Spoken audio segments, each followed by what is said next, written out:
Nous allons aborder dans ce nouveau clip ce que l'on appelle la gestion de données. La gestion de données est un élément important que l'on retrouve dans la vie de tous les jours, car lorsque nous avons un tableau comme celui-ci à double entrée, je vais te le montrer, ce tableau montre le nombre d'enfants qui ont suivi des ateliers dans une colonie de vacances. C'est un tableau qui semble évident pour un adulte, mais quand on a encore la chance d'avoir ton âge et d'être très jeune, on a à la fois une première indication concernant le sexe de chacun des enfants, s'agit-il d'un garçon, d'une fille, et une indication sur leurs loisirs préférés, la cuisine, le dessin, l'informatique, la danse. Tu remarqueras dans ce tableau que tout se complète. Il y a dans une classe 6 garçons qui participent à l'atelier cuisine, 14 garçons qui participent à l'atelier dessin, 25 à l'atelier informatique, 12 qui participent à l'atelier danse. Pour les filles, 21, 11, 24, 18. Ce tableau, je peux le lire dans les deux sens.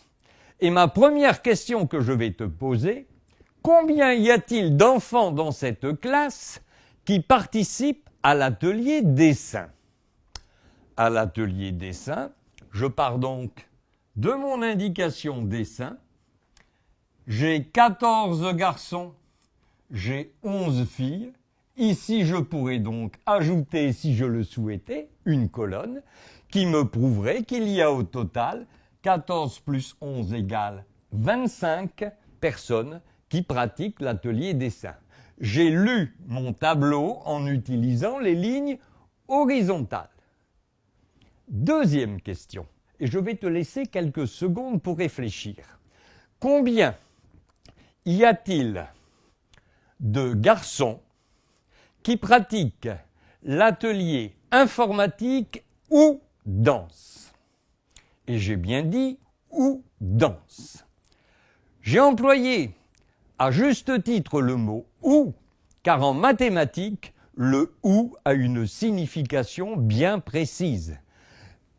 Informatique ou danse, c'est soit l'un, soit l'autre, soit les deux.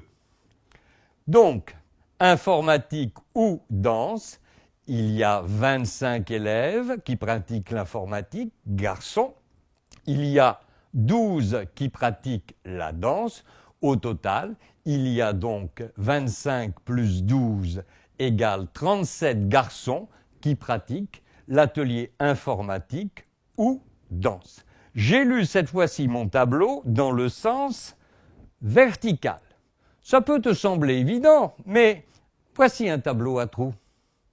Et maintenant, tu vas essayer seul de le compléter en répondant aux questions que je vais te poser. Nous allons avancer pas à pas. J'ai ici un nombre de garçons, un nombre de filles, le total qu'il faudra faire. Certains portent des lunettes, d'autres ne portent pas de lunettes. Moi, je souhaiterais savoir combien il y a de filles qui portent des lunettes. Je te laisse regarder le tableau, regarde bien comment il est disposé. Comment vais-je faire pour calculer le nombre de filles qui portent des lunettes? Si je regarde bien mon tableau, j'ai ici un nombre total. Nombre total de filles, 20. Or, je sais que 15 ne portent pas de lunettes. Le nombre de filles portant des lunettes va donc être égal à 20 moins 15 égale 5. Une fois que ce nombre est trouvé, je peux maintenant compléter le nombre d'enfants qui portent des lunettes. Nombre d'enfants qui portent des lunettes, 8, plus les 5 qui ont été trouvés ici, 8 plus 5 égale 13, donc je vais avoir ici 13 au total.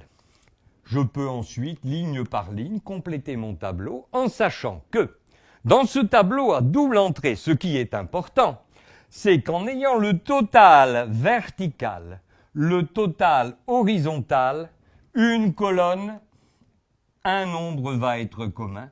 Parce que je fasse le total des enfants qui portent des lunettes avec ceux qui ne portent pas des lunettes, je n'ai pas fait là de distinction garçon-fille, j'ai donc ici un total de 42. Par contre, si je fais le total, il y a 22 garçons et 20 filles, je vais obtenir le même total, c'est un moyen de vérifier. Nous allons maintenant voir comment on peut, à partir d'un tableau comme celui-ci, faire une représentation imagée. C'est la construction de ce qu'on appelle un histogramme, autrement dit un diagramme en barres.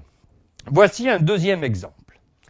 Nous avons 4 enfants, Marc, Marius, Simon et Thomas, qui sont allés à la pêche et qui ont pêché un certain nombre de poissons.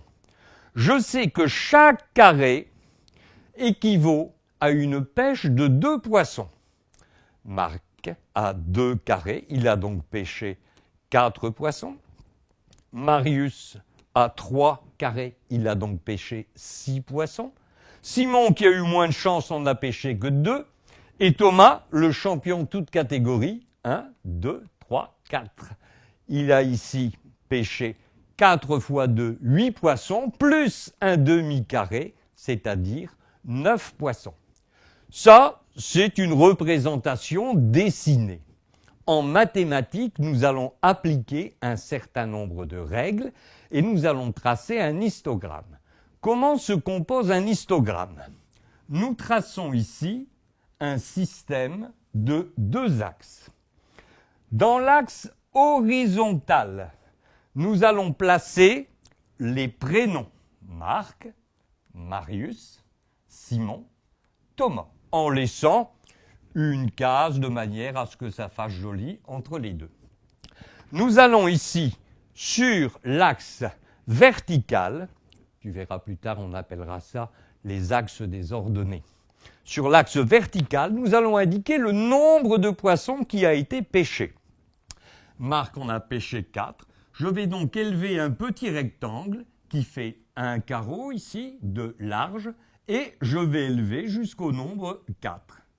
Marius jusqu'au nombre 6, Simon jusqu'au nombre 2 et Thomas jusqu'au nombre 9. Bien évidemment, ces 2 représentations sont très proches l'une de l'autre, mais ça c'est du dessin, ça c'est des mathématiques. Nous allons voir si tu as bien compris avec un autre exemple. Ce graphique en barre indique les notes de Paul dans 4 matières. Regarde bien ce graphique et je vais te poser des questions auxquelles tu vas essayer de répondre. Nous avons donc 4 matières différentes qui sont sur l'axe horizontal. La dictée, les mathématiques, la lecture et le dessin. Et nous avons les notes échelonnées de 0 à 20 en sachant que une unité sur cet axe représente 2 points. Combien est la note de mathématiques de cet élève? Eh bien, je regarde mathématiques, je monte ici et je me repère sur cet axe. En mathématiques, cet élève a eu 16. J'ai dû faire figurer ici sur l'axe les notes de manière à ce que je puisse me repérer. En quelle matière cet élève a-t-il eu 18? En quelle matière cet élève a-t-il eu 18? Je pars cette fois-ci de la note 18. Je regarde quel est le rectangle et à quoi il correspond.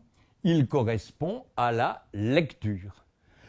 Donc, cet élève a eu 18 en lecture. À partir d'une représentation comme celle-ci, qui est une représentation mathématique, on peut donc tirer un certain nombre de renseignements qu'on appelle la gestion des données.